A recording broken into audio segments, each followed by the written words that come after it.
மனசு வலிக்குதுங்க. சீரியஸா சொல்றேங்க. எந்த கிரைம் கதைகள கேட்டும் என் மனசு வந்துட்டு கலங்குனதும் கிடையாது. நான் அழுததும் கிடையாது. ஆனா, இந்த சம்பவத்த கேட்டதுக்கப்புறம் எனக்கு அழுகையே வந்துருச்சுங்க.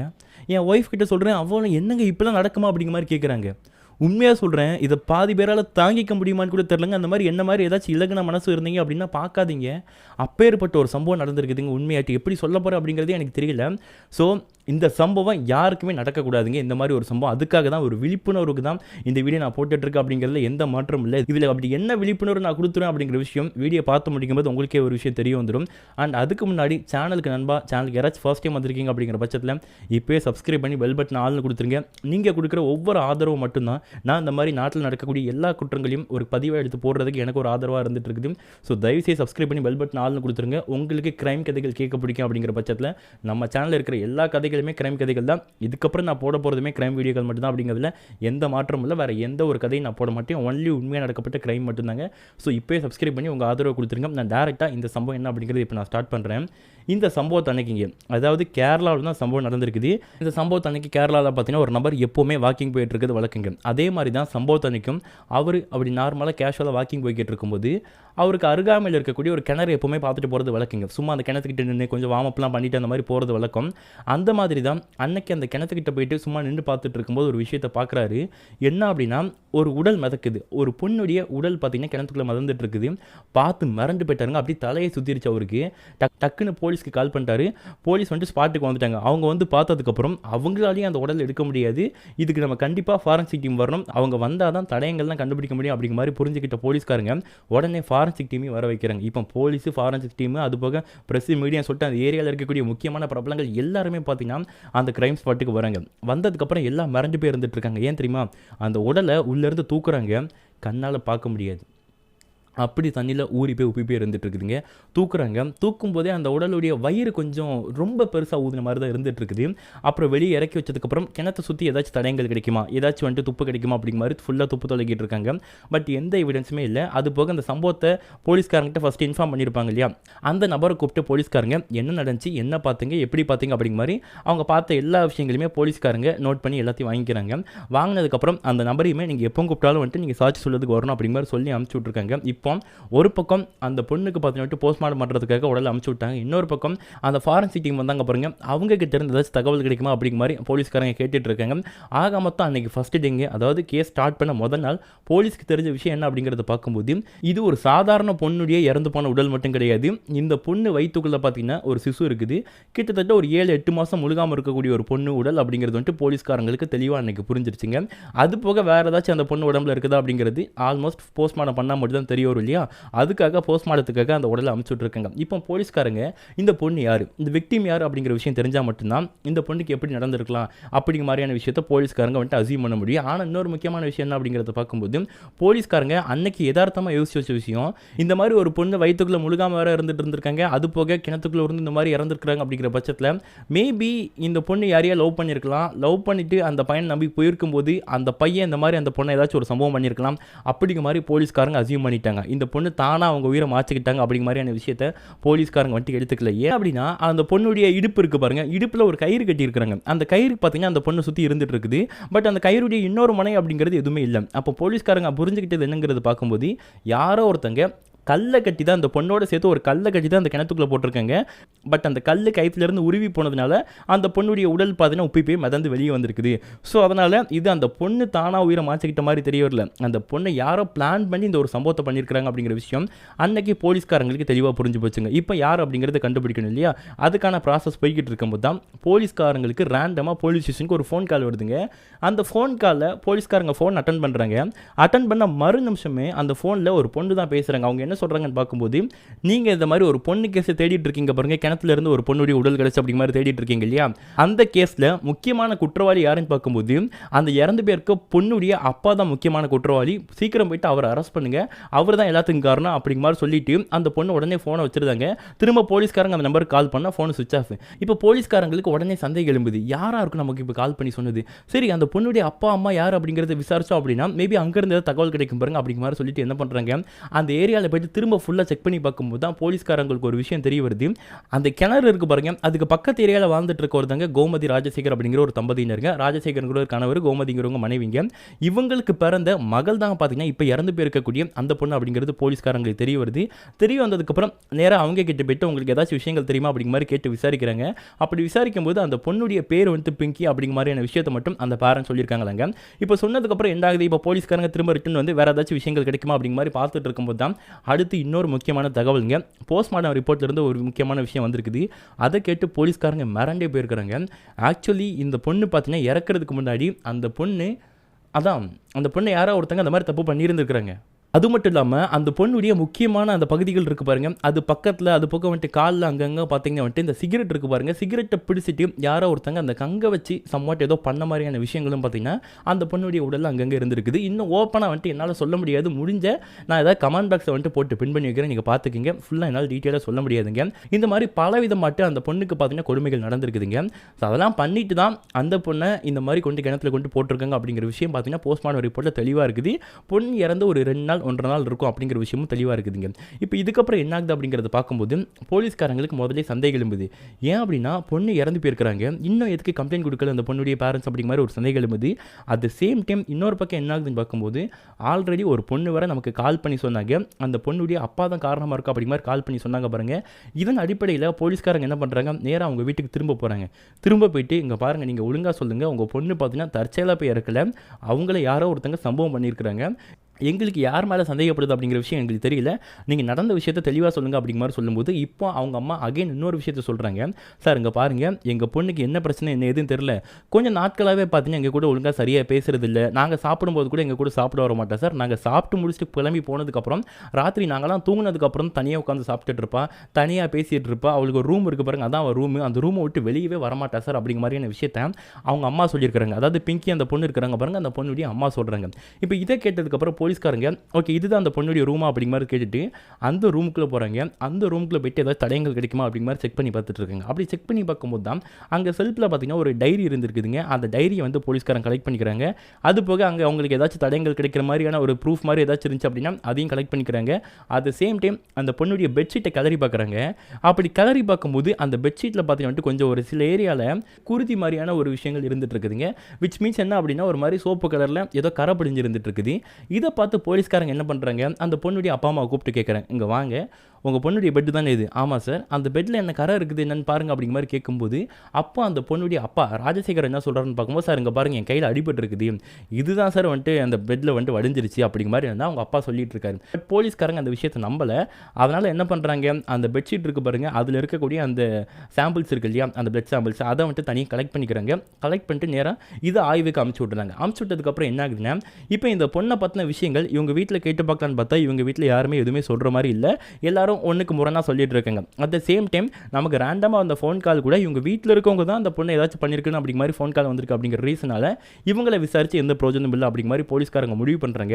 அப்படி முடிவு பண்ணாலும் அதே போலீஸ் ஸ்டேஷனில் இன்னொரு டாக் வந்துட்டு இருக்கு. என்னன்னு பார்க்கும்போது, சார் இங்கே பாருங்க, அவர் பயங்கரமாக செல்வாக்கு மிக்க நபர், யார் ராஜசேகர் இருக்கார் பாருங்க, அந்த பொண்ணுடைய அப்பா, இறந்து போன பொண்ணுடைய அப்பா, அவர் செல்வாக்கு மிக்க நபர். அதனால் மேபி யாராச்சும் அவருக்கு வேண்டாத ஆட்கள் பார்த்தீங்கன்னா இந்த மாதிரி அந்த ராஜசேகர் மேலே கெட்ட பேர் ஏற்படுத்துறதுக்காக பார்த்தீங்கன்னா இந்த மாதிரி ஃபோன் பண்ணி அவர் தான் இந்த மாதிரி தப்பு பண்ணிட்டாரு, அவங்க பொண்ணே இந்த மாதிரி பண்ணி போட்டு தள்ளியிருக்கிறார் அப்படிங்கிற விஷயத்த சொல்ல வச்சிருக்கலாம் சார் அப்படிங்கிற மாதிரியான விஷயங்கள் போலீஸ் ஸ்டேஷனில் ஸ்ப்ரெட் ஆகிட்டு இருக்குது. அப்படி ஸ்ப்ரெட் ஆனாலும் இதை ஒரு பொருட்டாக போலீஸ்காரங்க வந்துட்டு எடுத்துக்கல. ஏன் அப்படின்னா போலீஸ்காரங்களுக்கு வந்துட்டு அகைன் சந்தேகம் ராஜசேகர் மேலே எழும்பி இருக்குது.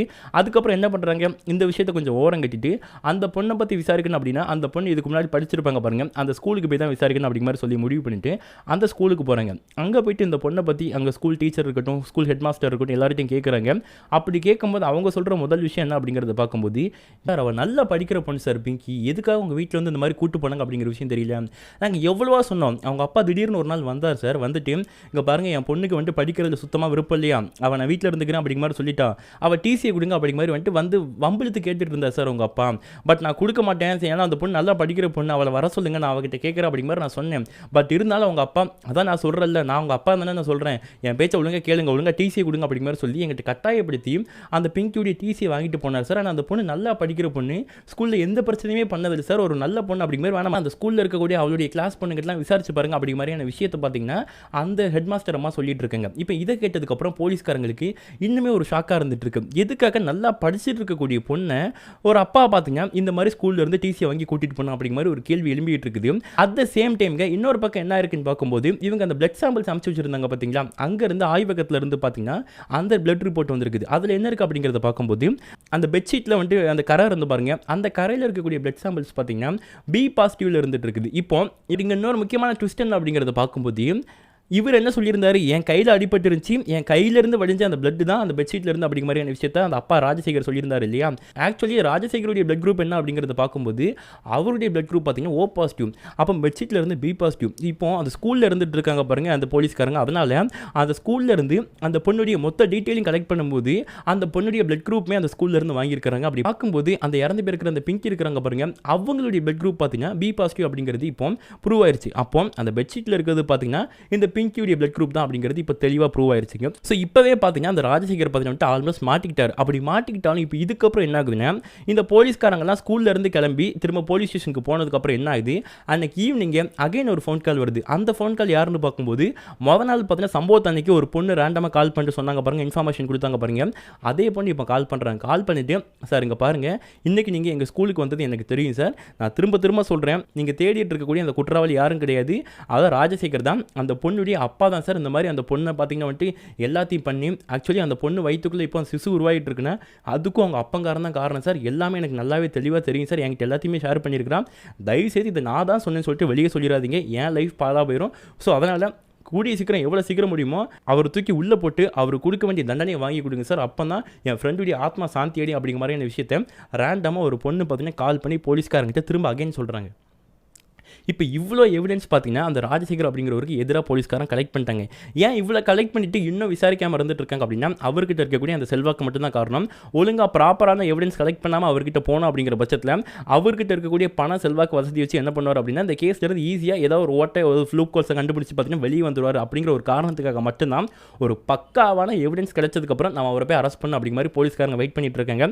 அதன் அடிப்படையில் இப்போ எல்லா எவிடன்ஸுமே கிடைச்சாச்சுங்க. அதாவது அந்த பொண்ணுடைய பிளட் சாம்பிள்ஸாக இருக்கட்டும், அந்த பெட்ஷீட் இருக்கக்கூடிய பிளட் சாம்பிள்ஸாக இருக்கட்டும், அது போக இன்னொரு ரேண்டமாக ஒரு ஃபோன் கால் வந்திருக்கு பாருங்க, அந்த ஃபோன் காலாக இருக்கட்டும், இந்த மாதிரி எல்லாத்தின் அடிப்படையில் பார்த்தீங்கன்னா போலீஸ்காரங்க அவங்க வீட்டுக்கு போகிறாங்க. அப்படி போகும்போது தான் ரேண்டமாக என்ன பண்ணுறாங்கன்னு பார்க்கும்போது அந்த பொண்ணு வீட்டில் இருந்து அந்த பொண்ணுடைய டைரி ஒன்று கலெக்ட் பண்ணாங்க பாருங்க, அந்த டைரியை சும்மா ரீட் பண்ணி பார்க்குறாங்க. அப்படி ரீட் பண்ணி பார்க்கும்போது தான் போலீஸ்காரங்களுக்கு பயங்கரமான ஷாக்குங்க. அந்த டைரியில் கிட்டத்தட்ட 50 பேஜ், அந்த 50 பேஜுமே ஃபுல்லாக என்ன பண்ணியிருக்காங்கன்னு பார்க்கும்போது அந்த பொண்ணு தனக்கு நடந்த கொடுமைகள் எல்லாத்தையுமே தான் அப்பங்காரம் தான் இந்த மாதிரி எல்லாத்தையும் பண்ணால், என் வயிற்றுக்குள்ளே இப்போ 7 மாதம் 8 மாதம் அந்த ஒரு சிசு உருவாயிருக்கு அப்படின்னா அதுக்கு எல்லாத்துக்குமே எங்க அப்பன் தான் காரணம் அப்படிங்கிற மாதிரி எல்லாத்தையுமே புட்டு அந்த டைரியில் எழுதி வச்சிருக்காங்க. இதோட ஒரு எவிடன்ஸ் தேவையில்லை இல்லையா? ஏன் அப்படின்னா அந்த பொண்ணுடைய ஹேண்ட் ரைட்டிங் எல்லாமே ஸ்கூல்ல இருந்து கலெக்ட் பண்ணியிருந்தாங்க. அதோட ஹேண்ட் ரைட்டிங் பார்த்தீங்கன்னா இப்போ இந்த டைரியில் எழுதியிருக்கு பாருங்க, இந்த லெட்டரோட ஹேண்ட் ரைட்டிங் கூட பக்காவா மேட்ச் ஆகுது. ஸோ இது எழுதியிருக்கிறது ஃபுல்லாக இறந்து போன பிங்கி தான் அப்படிங்கிறது போலீஸ்காரங்க கன்ஃபார்ம் பண்ணுறாங்க. இதன் அடிப்படையில் போலீஸ்காரங்க அவங்க வீட்டுக்கு போயிட்டு அவங்க அப்பா அம்மா கிட்ட விசாரிக்கிறாங்க. அப்படி விசாரிக்கும் போது அங்கேருந்து விசாரிச்சு சரி வரான்னு சொல்லிட்டு என்ன பண்ணிட்டாங்க, நேராக இவ்வளோ ஆதாரம் இருக்கு பாருங்க, டக்குன்னு கஸ்டடியில் தூக்கி வச்சு ஸ்டேஷனில் வச்சு விசாரிக்கிறாங்க. அப்படி முதல்ல அந்த அம்மா கிட்ட விசாரிக்கும் போது அந்த அம்மா கோமதி என்ன சொல்றாங்கன்னு பார்க்கும்போது, சார் இங்க பாருங்க, அன்னைக்கு நீங்க வந்திருக்கும் போது நான் ஒரு உண்மையை மறைச்சிட்டேன். என்ன அப்படின்னா என் பொண்ணு ஒரு பையனை லவ் பண்ணிட்டு இருந்தான், இந்த வயசுல இதெல்லாம் உனக்கு தேவை அப்படிங்கிற சொல்லி நாங்கள் 2 பேரும் மிரட்டணும், அடிச்சோம், இதெல்லாம் பண்ணோம். ஸோ அதனால தான் அவன் எங்ககிட்ட சரியாக பேசுறது இல்லை, ஒழுங்காக சாப்பிட்றது இல்லை, தனியாக ரூம்குள்ளே இருந்துட்டு இருந்தான், எல்லா விஷயங்களும் தனியாக பண்ணிட்டு இருந்தான். ஸோ அந்த பையன் கூட சேர்ந்து இப்போ இந்த மாதிரி பார்த்தீங்கன்னா வயிற்றுக்குள்ளே ஒரு விஷயத்தை கொண்டு வந்துட்டு இப்போ அவமானம் தாங்க முடியாமல் இந்த மாதிரி பண்ணியிருக்கா சார் அப்படிங்கிற மாதிரியான விஷயத்தை அவங்க அம்மா சொல்கிறாங்க. இப்போ இந்த கோமதி அம்மா என்ன சொல்கிறாங்களோ அதே இதை அச்சிப்படலாமல் ராஜசேகர் இருக்கார் பாருங்க, பொண்ணுடைய அப்பா, அவரும் சொல்கிறாங்க. ஆக்சுவலி இதை நார்மலாக பார்த்தோம் அப்படின்னா அப்பாவும் ஒரு டைலாக் சொல்கிறாரு, அம்மாவும் ஒரு டைலாக் சொல்கிறாங்க, 2 டைலாக்குமே ஒரே டைலாக் இருக்குது அப்படிங்கிற பட்சத்தில் கண்டிப்பாக 2 பேருமே உண்மையை சொல்கிறாங்க அப்படிங்கிற மாதிரி நம்ம நினச்சிக்கலாம். ஆனால் போலீஸ்காரங்க அன்றைக்கி அந்த விஷயத்தை நினைக்கல. ஏன் அப்படின்னா இங்கே தான் முதலே பார்த்தோம், அந்த பொண்ணு அவங்களாம் அவங்க உயிரை மாச்சிக்கல. ஆக்சுவலி அவங்க இடுப்பில் ஒரு கயிறு இருக்குது, அந்த கயிறில் கண்டிப்பாக ஆப்வியஸ்லி ஒரு கல்லை கட்டி தான் உள்ளே போட்டிருப்பாங்க அப்படிங்கிற விஷயம் போலீஸ்காரங்களுக்கு தெளிவாக தெரியுதுங்க. இவங்களை இப்படி விசாரிச்சோம் அப்படின்னா எந்த வழியும் வார்த்தையும் வெளியே வராது. அவள் செல்வாக்கு இருந்தாலும் பரவாயில்ல, என்ன இருந்தாலும் பரவாயில்ல, ஒரு பெத்த பிள்ளை இந்த மாதிரி பண்ணதுக்கப்புறம் அவனுக்கு என்ன மரியாதை அப்படிங்கிற மாதிரி சொல்லிட்டு போலீஸ்காரங்க கிடுக்குப்பிடி விசாரணையெல்லாம் போட்டு 2 பேரையும் பிடிச்சி விசாரிக்க ஆரம்பிக்கிறாங்க. அப்படி விசாரிக்க ஆரம்பிக்கும் போது தான் போலீஸ்காரங்க மறந்து போகிறாங்க. ஒரு தகப்பன் இந்த மாதிரி கேவலமான வேலையை பண்ணணும் அப்படிங்கிற மாதிரி மிரண்டு போயிருக்கிறாங்க. அப்பா அந்த நபர் சொன்ன விஷயங்களுங்க உண்மையிலே சொல்கிறேன். இதுக்கப்புறம் இது வரைக்கும் நீங்கள் வீடியோ பார்த்துருந்தா கூட பரவாயில்ல, இதுக்கப்புறம் வரக்கூடிய வார்த்தைகள் நானுமே ஃபுல்லாக என்னால் ஓப்பனாக சொல்ல முடியாது. முடிஞ்ச லெவலுக்கு எல்லாத்தையும் கம்மி பண்ணிவிட்டு நான் ஒரு மாதிரி நார்மலாக சொல்கிறேன், கேட்டுக்கோங்க. அதாவது நம்ம ஸ்கூல் படிச்சுட்டு இருக்கோம்னு வச்சுக்கோங்களேன், நமக்குலாம் வந்துட்டு எப்பண்டா சாட்டர்டே வரும், சண்டே வரும், எப்பண்டா லீவ் விட்டா வீட்டுக்கு போகலாம் அப்படிங்கிற மாதிரி நம்ம யோசிச்சுட்டு இருப்போம் இல்லையா? அதே மாதிரி தாங்க அந்த பொண்ணு பார்த்தீங்கன்னா தனக்கு லீவ் விட்டு அந்த சாட்டர்டே இருக்க பாருங்க, பிங்கி பார்த்தீங்கன்னா சாட்டர்டேல ஜாலியாக வீட்டில் உட்காந்து டிவி பார்த்துட்டு சும்மா படுத்து அவங்க ரூமில் ரெஸ்ட் எடுத்துட்டு இருந்திருப்பாங்க போலங்க. அப்படி ரெஸ்ட் எடுத்துட்டு இருக்கும்போது என்ன ஆகுதுன்னா, பயங்கரமான குடிபோதையில் அந்த ராஜசேகர் இருக்காரு பாருங்க, இவர் வீட்டுக்கு வந்திருக்காரு. ஆக்சுவலி அன்னைக்கு அவங்க வீட்டில் அவங்க அம்மா கோமதி கிடையாது. அவங்க என்ன பண்ணியிருக்காங்க, ஒரு முக்கியமான வேலையாட்டிங்க, ஏதோ கல்யாண வீடு ஏதோ சம்மாட்டி ஏதோ ஒரு வேலை போல, அதுக்காக பெங்களூருக்கு அவங்க கிளம்பி போயிட்டாங்க. ஸோ வீட்டில் அவங்க பொண்ணு பிங்கி மட்டும் தான் தனியாக இருந்துட்டு இருக்காங்க. அன்னைக்கு பகலில் பார்த்தீங்கன்னா ராஜசேகர் ஃபுல் போதையில் வீட்டுக்கு வந்திருக்காரு. அப்படி வீட்டுக்கு வந்து பார்க்கும்போது பெட்ரூம்குள்ளே அவங்களுடைய பொண்ணு தூங்கிட்டு இருக்கிற விஷயத்தை பார்த்துட்டாருங்க. பார்த்ததுக்கப்புறம் அந்த பொண்ணு கிட்ட போயிட்டுங்க, இந்த விஷயம் நல்லா பார்த்துக்கோங்க, இதுக்கப்புறம் யாராச்சும் வீடியோ கேட்டுட்டு இருந்தீங்க அப்படின்னா கொஞ்சம் வீடியோவில் பாருங்கள். இந்த இடம் இருக்குது பாருங்கள், இங்கே ஒரு கயிறு அதே மாதிரி கால்லையும் கட்டிட்டு என்ன பண்ண முடியுமோ என்னெல்லாம் பண்ண முடியுமோ எல்லாத்தையும் பண்ணியிருக்கிறார். அப்படி பண்ணதன் விளைவாட்டு சொல்ல முடியாதுங்க அந்த வார்த்தைகள். அப்படி பண்ணதன் விளைவாட்டு தான் அந்த பொண்ணு வயிற்றுக்குள்ள ஒரு சிசு உருவாக இருக்குது. ஆக்சுவலி இப்படி உருவானதுக்கப்புறம் கூட அந்த பொண்ணு நார்மலாக அவங்க பண்ணுற டெய்லி ஆக்டிவிட்டீஸை பண்ணிட்டு தான் இருந்திருக்காங்க. இதுக்கப்புறம் தான் என்ன ஆகுதுன்னு பார்க்கும்போது, ஓகே வயிறு கொஞ்சம் பெருசாகிட்டு வருது அப்படிங்கிறத பார்த்து அப்பா அம்மா 2 பேரும் சேர்ந்து என்ன முடிவு பண்ணுறாங்க, விஷயம் வெளியே தெரிஞ்சு அப்படின்னா கேவலமாக போயிடும், அப்புறம் போலீஸ்ட்டை மாட்டிடும் அப்படிங்கிற மாதிரி சொல்லி முடிவு பண்ணி மெடிக்கல்லேருந்து பல மருந்து மாத்திரைகளை வாங்கிட்டு வந்து பார்த்தீங்கன்னா எல்லாத்தையும் கொடுத்துருக்காங்க. பட் என்னத்தை கொடுத்தாலும் அந்த சிசு அப்படிங்கிறது வளர்ச்சி வந்துட்டு ஸ்டாப் ஆகலைங்க, வளர்ந்துக்கிட்டே தான் இருந்துட்டு இருந்துருக்குதுங்க. அப்படி பார்த்தீங்கன்னா 8-9 மாதம் வரைக்கும் ஆயிடுச்சுங்க, முழுசாக நிறமாசமாக இருந்துட்டு இருக்காங்க. அப்படி இருக்கும்போது தான் இப்போ அவங்க அப்பா அம்மா முடிவு பண்ணுறாங்க, கோமதியாக இருக்கட்டும் அவங்க அப்பா இருக்கட்டும் முடிவு பண்ணுறாங்க, ஐயோ இவ்வளோ தூரம் வளர விட்டோமே, இதுக்கப்புறம் என்ன பண்ணன்னு தெரியாமல் முடிச்சுட்டு இருக்கும்போது தான் அவங்க அப்பா அதான் ராஜசேகர் பார்த்தீங்கன்னா ஒரு மிருகத்தனமான ஒரு யோசனை முடிவு பண்ணியிருக்கேன். என்னங்கிறத பார்க்கும்போது ஓகே நம்ம பொண்ணை போட்டு தள்ளுறதா ஒரு முக்கியமான வழி அப்படிங்கிற மாதிரி முடிவு பண்ணியிருக்கிறான். ஆனால் அதுக்காக அவன் போட்ட பிளான் என்ன தெரியுமாங்க, இந்த மாதிரி அவங்க அம்மா ஒரு நாள் வீட்டில் இல்லாத நேரங்க இவர் தனியாக ஃபுல்லாக தண்ணியை போட்டு வீட்டுக்கு வந்திருக்காரு. வந்துட்டு அன்னைக்கு அவங்க பொண்ணு பார்த்தீங்கன்னா ரூமுக்குள்ளே இருந்திருக்கிறாங்க. அதே மாதிரி ரூமுக்குள்ளே போயிட்டு என்னெல்லாம் பண்ண முடியுமோ எல்லாத்தையும் அகைன் பார்த்தீங்கன்னா அந்த பொண்ணுக்கிட்ட பண்ணிவிட்டு அப்போ தான் சிகரெட்டை பிடிச்சிட்டு அந்த சிகரெட்டுடைய கங்கு இருக்குது பாருங்கள் அதை வச்சு கூட அதுக்கப்புறம் என்னால் சொல்ல முடியும் அந்த மாதிரி விஷயங்கள் ஃபுல்லாக பண்ணிவிட்டு அப்புறம் அவருடைய கையால் பார்த்தீங்கன்னா கழுத்தில் வச்சு முடிச்சு விட்ருக்காரு அந்த பொண்ணை. அப்படி முடிச்சதுக்கப்புறம் அவர் ஃபஸ்ட்டு போட்ட பிளான் என்ன அப்படிங்கிறத பார்க்கும்போது, என் பொண்ணு ஒரு பையனை லவ் பண்ணி அவங்க கூட சேர்ந்து இந்த மாதிரி விஷயத்தை பண்ணிவிட்டு இந்த மாதிரி இறந்து போயிட்டா அப்படிங்கிற மாதிரி விஷயம் சொல்லலாம்னு நினச்சா கூட மேபி இப்போ அவள் வயிற்றுக்குள்ளே அந்த சிசு இருக்கு பாருங்க, இதனால் போலீஸ் கேஸ் நேரில் ஏதாச்சும் வந்துட்டு பிரச்சனை ஆயிடலாம் அப்படிங்கிற மாதிரி சொல்லி முடிவு பண்ணிட்டு என்ன பண்ணிட்டாரு, இந்த பொண்ணுடைய உடல் வெளியே யாருக்குமே தெரியக்கூடாது, கிடைக்கவே கூடாதுன்னு சொல்லி முடிவு பண்ணி அதே ஏரியாவில் இருக்கக்கூடிய ஒரு கிணறு இருக்குதுங்க, அந்த கிணத்துக்குள்ளே போய்ட்டு தான் பொண்ணு உடம்புல கயிறை கட்டி பார்த்தீங்கன்னா அந்த கிணத்துக்குள்ளே இறக்கிருக்கிறார் மனுஷன். இறக்கி தான் இந்த மாதிரி அந்த பொண்ணை போட்டு தள்ளியிருக்கிறார். யோசிச்சு பாருங்க, பெத்த பிள்ளைய நாங்கள் உண்மையாக சொல்கிறேங்க, நாங்கள் பாதி விஷயத்தை நான் சொல்ல உங்கள்கிட்ட மறைச்சிட்டேன். ஏன் மறைச்சிட்டேன் அப்படின்னா என்னால் சொல்லவும் முடியாது, அது சொல்லறதுக்கான இடமும் இது கிடையாது, என்னால் சுதந்திரமாக பேச முடியாதுங்க. நான் பேசினேன் அப்படின்னா எனக்கு பிரச்சனைகள் வருங்க. ஸோ எந்த தைரியத்தில்ங்க இந்த மாதிரி பண்ணுறாங்க யோசிச்சு பாருங்கள். அந்த பொண்ணுக்கு என்னங்க தெரியும்? ஸோ எல்லா விஷயத்தையும் நீங்கள் கமெண்ட் பாக்ஸை பார்த்துருப்பீங்க, யோசிச்சு பாருங்கள்.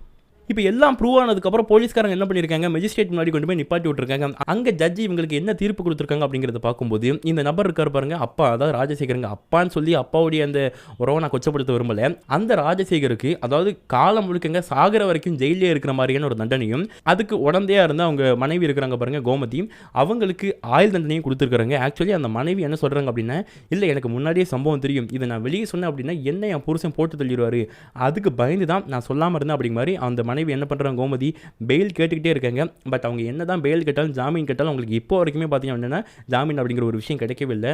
ஸோ பார்த்துட்டு நீங்கள் சொல்லுங்கள், இந்த தண்டனை இந்த ராஜசேகருக்கு இந்த தண்டனை அப்படிங்கிறது போதுமானதாக இருக்குமா அப்படிங்கிறத நீங்கள் பார்த்துட்டு இருக்க நீங்கள் சொல்லுங்கள். ஒருவேளை நீங்கள் தீர்ப்பு கொடுத்தீங்க அப்படின்னா, இது சும்மா நம்மளா பேசுறதுங்க, ஒருவேளை நீங்கள் தீர்ப்பு கொடுத்தீங்க அப்படின்னா என்ன தீர்ப்பு நீங்கள் கொடுப்பீங்க, என்ன தண்டனை நீங்கள் கொடுப்பீங்க அப்படிங்கிறத சும்மா இது நம்மளா பேசுகிறது. திரும்பியும் சொல்கிறேன், இதுக்கும் கோர்ட்டுக்கும் சம்மந்தம் கிடையாதுங்க, ஆல்ரெடி அவங்க தீர்ப்பு கொடுத்தாச்சு, இது நம்ம பேசிக்கிறது. நீங்கள் என்ன தண்டனை கொடுப்பீங்க அப்படிங்கிறத நீங்கள் கீழே கமெண்ட் பாக்ஸில் கமெண்ட் பண்ணிட்டு போயிருங்க. அண்ட் என்னுடைய ஆதங்கம் என்ன அப்படின்னா, இந்த மாதிரி வேற ஒரு சம்பவம் நடக்கக்கூடாது, இதுக்கான விழிப்புணர்வு என்ன அப்படிங்கிறத பார்த்துட்டு இருக்கும்போது இந்த மாதிரி நீங்கள் பார்த்துட்டு இருக்கீங்க பாருங்க, உங்கள் வீட்டில் உங்களுக்கு தெரிஞ்சு ஏதாச்சும் ஒரு சின்ன சம்பவம் நடந்தால் கூட எவனுக்காண்டியும் பயப்படாதீங்க, எவனாச்சும் உங்களை ஏதாச்சும் பண்ணிடும் அப்படிங்கிற தயவு செய்து பயப்படாதீங்க, தைரியமாக வெளியே வாங்க, வெளியே வந்து போலீஸில் கம்ப்ளைண்ட் கொடுங்க. இங்கே பாருங்கள், இப்போ எவ்வளோ பெரிய செல்வாக்கு மிக்க நபர் அந்த ராஜசேகருங்க, அவரே இப்போ கம்பெனிட்டு தான் இருக்காரு. அப்படி இருக்கும்போது நீங்கள் ஏன் பயப்படுறீங்க? எவராக இருந்தாலும் பரவாயில்ல, எவனாக இருந்தாலும் பரவாயில்ல, தப்பு பண்ணால் உங்களுக்கு தெரியுது அப்படின்னா நேராக ஸ்டேஷனுக்கு போய் கம்ப்ளைண்ட் கொடுங்க. கண்டிப்பாக சட்டம் தன் கடமையை செய்யும் அப்படிங்கிற நான் சொல்லிக்கிட்டு இந்த வீடியோ இதோடு நான் முடிச்சுக்கிறேங்க. அண்ட் இந்த மாதிரி பல கிரைம் சம்பவங்கள் இன்னும் உங்களுக்கு ஃபியூச்சரில் காத்துக்கிட்டு இருக்குது. ஸோ இப்போ சப்ஸ்கிரைப் பண்ணி பெல் பட்டன் ஆள்னு கொடுத்துருங்க. இந்த சம்பவத்தை பற்றின மொத்த கருத்துக்களையும் கமெண்ட் பாக்ஸில் கொட்டி தீர்த்துருங்க. மீண்டும் ஒரு பயங்கரமான கிரைம் சம்பவத்தில் நான் உங்களை சந்திக்கிறேன். அதுவரை உங்களிடமிருந்து விடைபெறுவது உங்கள் Arun guys. Love you so much guys. By.